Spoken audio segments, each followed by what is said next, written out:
เมซุงค่ะสวัสดีค่ะเจอกันกับโมอีกแล้วนะคะปีนี้ไม่ค่อยได้ลงวิดีโอนะคะอย่างที่ทุกท่านทราบกันตอนนี้ก็คือท้องโตแล้วนะคะอ๋อค่ะปีนี้บ่ได้ลงวิดีโอนะคะเนาะย้อนเปิดนั้นแหละย้อนเปิดsángในป้าต้องยาวกอกว่าดังไรก็บ่ไหลแฮย้อนนั่นแหละบ่ซื้อไรลงวิดีโอนะคะค่ะ มีคำถามหลายๆคำถามเข้ามานะคะบอกไมโมไม่ค่อยได้ลงวิดีโอเลยนะคะบางคนก็บอกจะเลิกติดตามแล้วโอ้ยอย่าเลยนะคะขอร้องจริงๆไม่ค่อยได้ลงวิดีโอจริงๆนะคะช่วงนี้ที่น้ำรันนะคะไฟดับบ่อยมากบางทีดับทั้งวันเลยแล้วก็เน็ตก็ช้ามากๆลงวิดีโอทีนึงก็น่าจะ2 ชั่วโมง3 ชั่วโมงประมาณนี้นะคะโมก็เลยไม่ค่อยได้ลงแล้วก็ไม่ค่อยได้ตัดต่อวิดีโอค่ะและมีคำถามเข้ามาบอกว่าท้องกี่เดือนแล้วใกล้คลอดหรือยังนะคะตอนนี้ก็ใกล้มากๆแล้วค่ะ มีคนถามเขาว่าจำเกิดยาวห้าเนี่ยวะยาวก็ติเกิดเมื่อไรเนี่ยค่ะ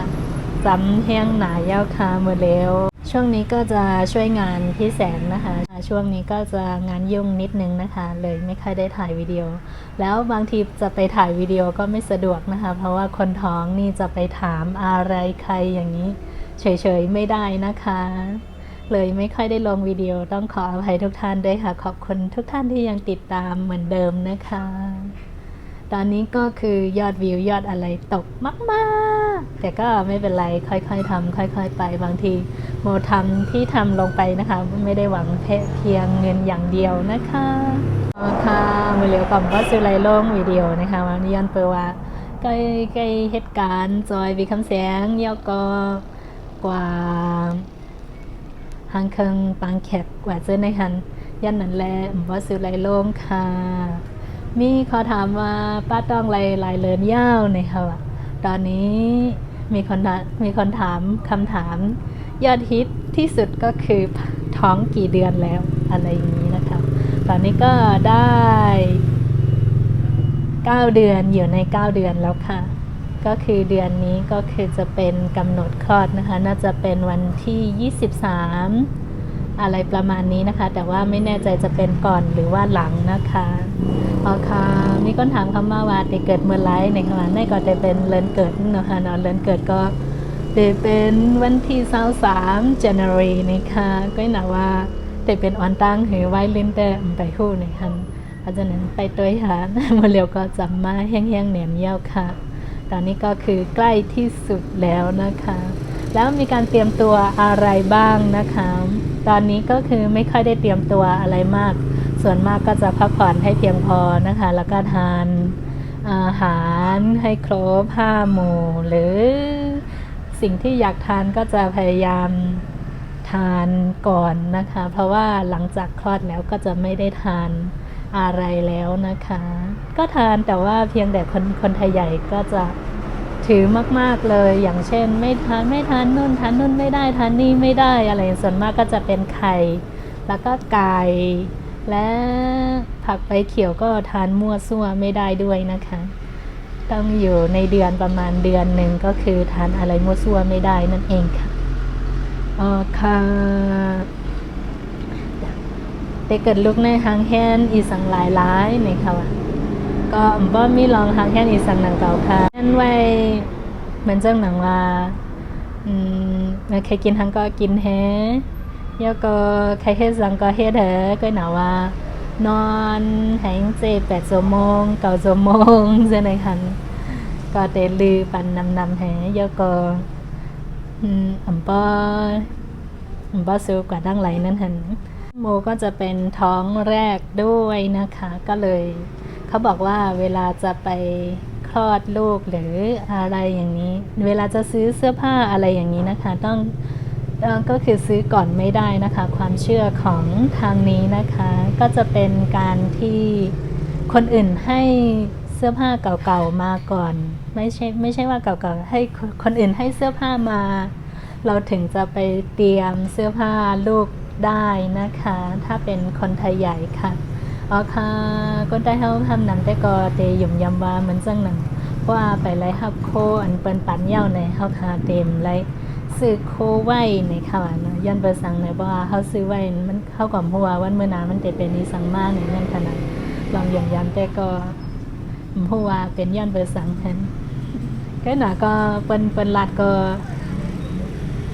เฮ็ดซ้อมหาในก็เฮ็ดซ้อมอยู่แต่ว่าเฮ็ดซ้อมหาในก็บ่ยังตัดนั่นนั่นก็ว่ากำนันไปเกิดลูกหางแฮนอีสังนะคะว่าก็หางแฮนไว้พระออมว่าสังว่าเจ้าในแกค่ะเสกโคอีดออดแฮนะคะตอนนี้ก็คือมีคนถามว่าแล้วเตรียมอะไรไว้หรือยังหมอก็ได้เตรียมไว้อย่างก็จะมีน้องให้เสื้อผ้ามาแล้วนะคะแล้วก็เพื่อนที่อยู่เกซีนะคะให้เสื้อผ้ามาแล้วหมอก็ซื้อไว้บ้างแล้วก็คือเช่นผ้าอ้อมผ้าเขาเรียกว่าอะไรผ้า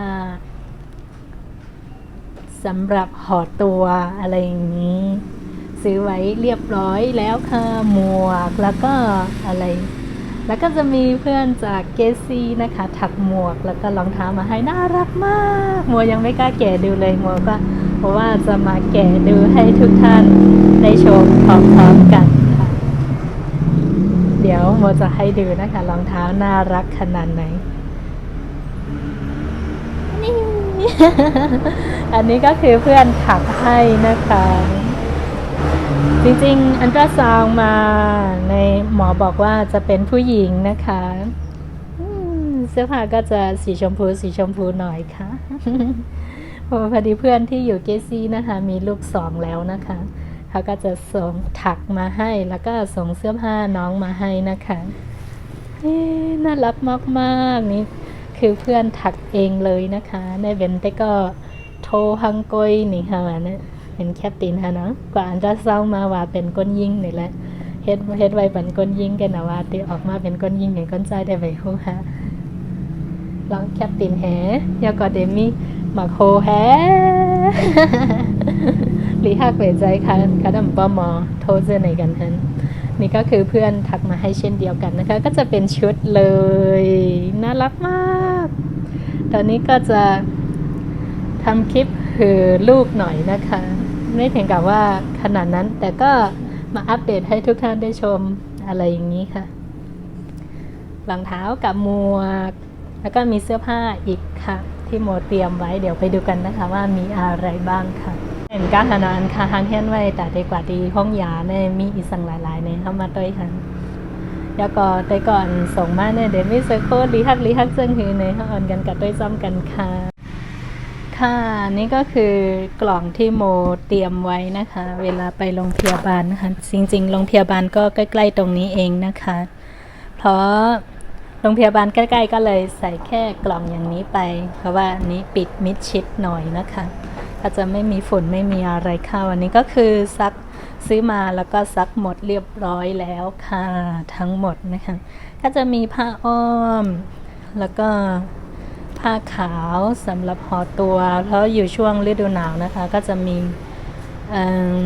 ผ้าที่ห่อตัวกันหนาวอะไรอย่างนี้มีผ้าเช็ดตัว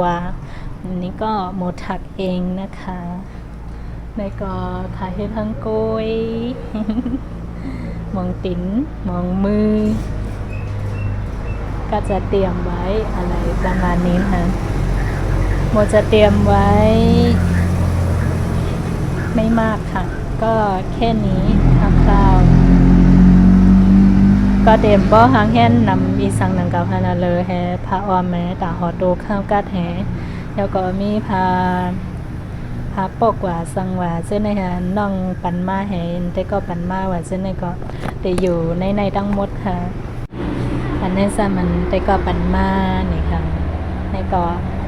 หางแฮนไว้เส้นไหนก็หนังกันค่ะผ้าออมมาสังหวานในให้เซแต่ก็ไปเซหนังเก่าหันตอนนี้ก็คือยังไม่ครบนะคะของเพิ่งเตรียมไว้คร่าวๆเองค่ะสำหรับจำเป็นเท่านั้นนะคะที่โรงพยาบาลเขาก็จะไม่ค่อยให้เอาอะไรไปมากนะคะอ๋อค่ะก็เดมี่เส้นไหนกันเห็นค่ะ ค่ะยังไม่หมดเท่านี้นะคะที่โมเตรียมไว้คร่าวๆนะคะแล้วก็มีเพื่อนที่ส่งมานะคะเป็นเสื้อผ้าผู้หญิงเด็กผู้หญิงน่ารักมากๆ ก็จะมีอะไรบ้างมาดูกันค่ะเอามาด้วยว่าได้ก็ส่งที่เกซีมามีแห่งหลายๆนี่ค่ะนี่ สำหรับช่วงที่โมเกิดนะคะก็จะเป็นช่วงนี้ก็จะเป็นช่วงฤดูหนาวเลยนะคะเมื่อเลียวก็เกิดในได้เกิดหญ้าข้าวกัดหันนะก็หญ้าเอาย่านเปิดทางในมือพ้องอยู่ในเหลินในเขาผ่าได้เลยปกห่อโตตั้งเหลินก็รีวเมี่ยวก็หนาว่าลายเสื้อโคตรลูกอ่อนได้ก็เตกัดยินค่ะจริงๆโมก็จะเกิดช่วงฤดูหนาวพอดีนะคะถ้าฤดูหนาวนี้ก็คือดีอยู่อย่างหนึ่งเพราะว่าตอนอยู่ในเดือนก็คือห้ามแม่เด็ก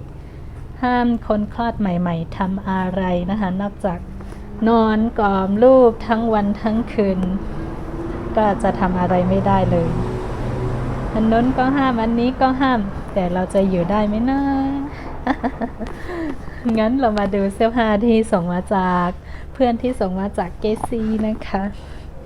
มีอะไรบ้างนี่น่ารักมากอันนี้ก็คืออุ่นโอเคมากเลย นี่ก็จะอุ่นมากๆในกาเดอุ่นแล้วก็มีอะไรอีกมีกางเกงก็มีหลายตัวเลยส่วนมากโหลูกเสื้อผ้าลูกเขาน่ารักทั้งนั้นเลยโมยังไม่กล้าเตรียมอะไรมากนะคะถุงมือน่ารักมากนะคะแล้วก็มีหมวกด้วยค่ะนี่น่ารักมากตื่นเต้นจนแทบอยากจะเห็นหน้าเลยนะคะ นี่น่ารักที่สุดเลยนอกจากนั้นยังไม่พอนะอันนี้ก็คือเพื่อนส่งมาให้ก็จะมีเสื้อผ้าโอ้ เด็กผู้หญิงน่ารักมากนี่เราไม่ต้องซื้อแล้วประหยัดกว่าเยอะเลยเด็กส่วนมากเสื้อผ้าเด็กนะคะก็จะเอาจากคนนู้นคนนี้ใส่เพราะว่าเด็กจะโตเร็วมากนะคะไม่ค่อยซื้อกันทางนี้ค่ะน่ารักจริงๆอันนี้ก็คือโมไม่กล้าเปิดดูนะคะมาถึงหลายวันแล้วก็จะมาเปิดให้ทุกท่านได้ชมไปพร้อมๆกันค่ะมีเสื้อผ้าส่วนมากก็จะเป็นเสื้อผ้าทั้งนั้นเลย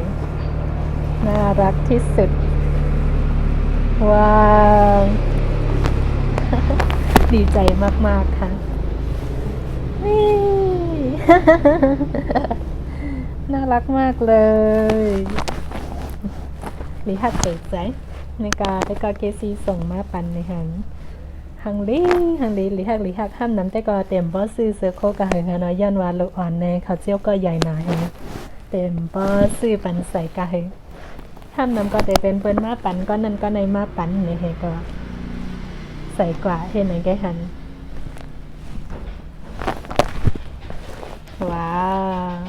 โอ้ย อันนี้เพื่อนน่าจะเป็นคนเย็บเองนะคะเหมาะกับเด็กผู้หญิงมากๆก็แลบ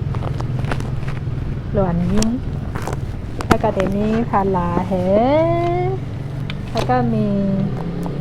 อะไรคะนี่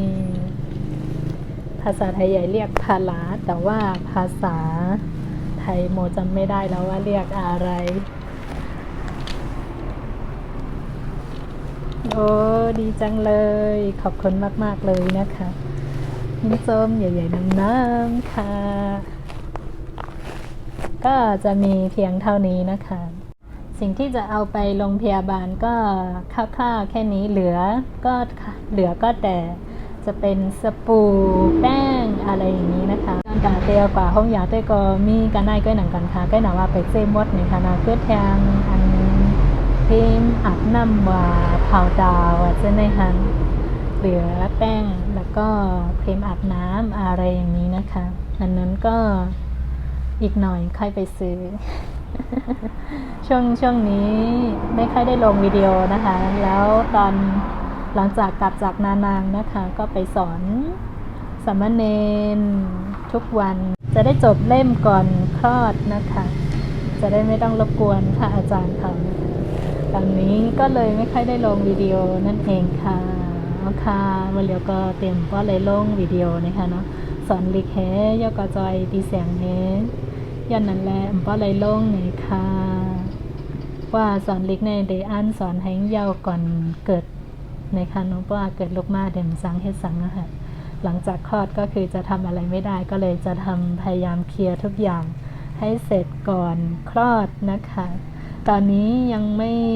ครบแต่ก็คลิปนี้ก็จะมาคร่าวๆให้ทุกท่านได้ชมกันเพียงเท่านี้ค่ะ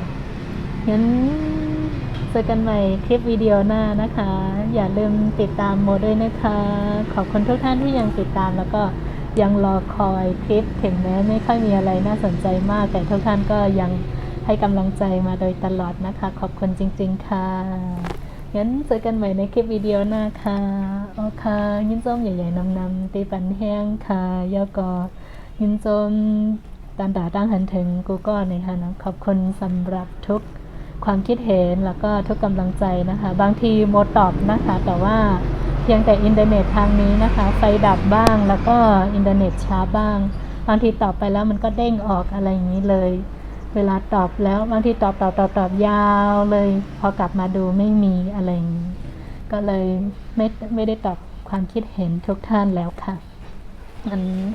ว่างๆก็จะพยายามมาตอบให้นะคะค่ะเจอกันใหม่ในคลิปวิดีโอหน้าค่ะเอาค่ะพบกันใหม่ในวิดีโอหน้าค่ะเหมยซังค่ะสวัสดีค่ะ